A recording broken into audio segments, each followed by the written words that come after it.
Sony just announced 2 new super telephoto lenses, and I was recently able to try them both out in a couple of different situations. Lens number 1 is the FE 600mm f4 GM OSS, and lens number 2 is the 200 to 600mm f5.6 to 6.3 G OSS.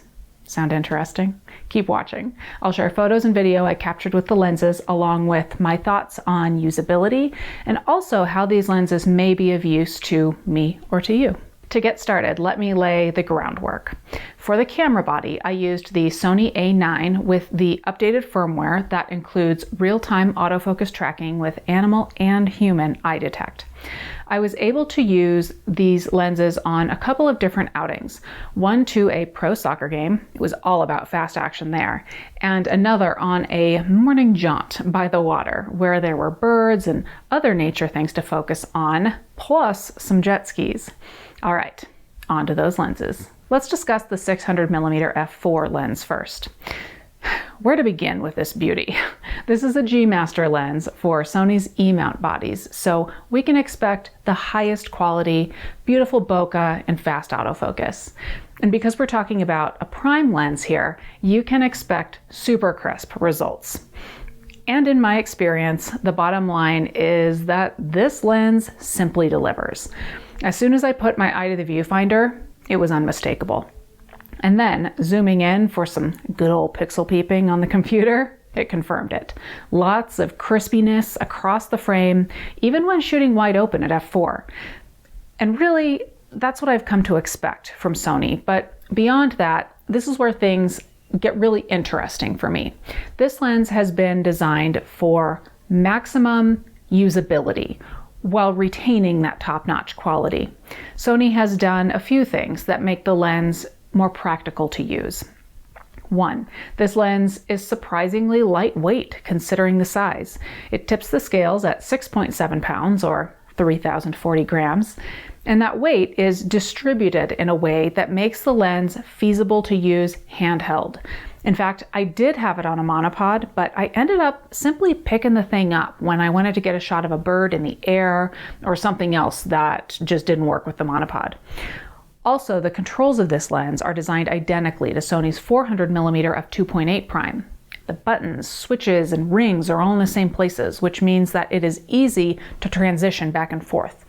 When time is of the essence in fast action situations, those types of efficiencies make a huge difference in terms of your workflow and, well, getting the shot. Now, the cost for this lens is $13,000 here in the US. This lens is aimed at pro shooters. In fact, Sony is definitely coming for the pro sports market, but man, for any photographer, it's a lens to covet. When super telephoto reach is your goal and you don't want to compromise on clarity, this lens is one to take a look at. It'll be available in August of this year if you're interested. On to the 200 to 600mm f5.6 to 6.3 lens. This is a super telephoto that is aimed more at the general photography population. Being a zoom lens, it has more flexibility than the prime. For example, as the soccer players were running toward me on the field, I was able to zoom out to keep them in the frame. Or I could zoom out to find my subject and then zoom in to frame up my shot. The range from 200 to 600 millimeters is quite a lot, so you end up with quite a bit of flexibility. Now, this is a G lens rather than a G Master lens, which means that it isn't quite the image quality beast that the 600mm prime is, but make no mistake, it holds its own across the frame. And if you are looking at the aperture range of 5.6 to 6.3 and wondering about getting that nice blurry bokeh background, have no fear. When you're working at this range of focal lengths, you can still achieve that blurry background. And with the newer camera bodies having improved low light capabilities, you can shoot at f5.6 or 6.3 in lower light situations. This lens weighs almost 4.7 pounds or 2,115 grams. That weight is without the tripod mount, which for me would be how I would use it the most often. It's still a big lens, over a foot long actually, but this lens does not extend as you zoom, so it's not getting any bigger. Incidentally, this is the only native super telephoto zoom for full-frame mirrorless cameras, which means seamless integration.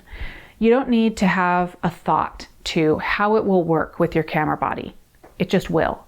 And this lens will be priced at $2,000 here in the US and will also be available in August of this year. Just 3 additional things to mention about both of these lenses that should not be overlooked. 1, the autofocus is not only quick, but also quiet. That means video. That means not disturbing wildlife. That means getting more shots because the autofocus is keeping up with the action. 2, remember that Sony has 2 teleconverters, a 1.4x and a 2x. I was not able to get my hands on one of those to use, but I can say that the clarity across the frame on both of these new lenses means that I would unapologetically use a teleconverter. And I mean really, can you imagine using a 2x teleconverter on a 600mm lens? That's 1200 millimeters. And 3, both lenses are dust and moisture resistance, like the rest of the Sony line of E-mount lenses. This is extremely important to me because I like to be outside no matter the conditions. So speaking of me, I use Sony gear from time to time, but I typically use whatever brand I'm currently testing out, or I have a large collection of Nikon gear. In fact, I regularly use the Nikon 200 to 500mm f5.6 super telephoto lens. So what do these 2 new lenses mean for me? Well, that's a good question, and it's one that I am trying to figure out. The introduction of the 200 to 600mm f5.6 to 6.3 lens really rounds out the Sony collection of lenses in terms of what I am looking for. Super zoom was the missing component for me there because I like to shoot wildlife. In addition to that, I put my confidence in the real-time autofocus tracking with face and eye detect on the A9, and I used it the entire time. It was quick and it was smart. I had a much easier time picking up the A9 and feeling fluid with it right away, much easier than I expected it to. And aside from the image quality, the usability of these new lenses did really help me feel like the camera wasn't getting in my way. I was just able to get the shot. The whole thing was so interesting to me that I do plan to do more with the A9 in the near future. And as for these lenses, the 600mm prime blew me away. It was an absolute delight to use. But the 200 to 600mm lens is a much more practical option for me. While it is still a large lens, it is something that I could bring on a hike and capture critters in their natural habitats doing their critter things without getting too close. But enough about me. Do either of these lenses look interesting to you? What do you or would you use super telephoto for? Sports, wildlife? Is there something else that super telephoto would allow you to do? I'd like to hear your thoughts. And there are links to these lenses and the teleconverters that I mentioned below so that you can find out more information and see the cost in your corner of the world. Also, as I see more coverage of these lenses go live, I will be adding a pinned comment down below with links to some of my compatriots' videos and articles on these lenses.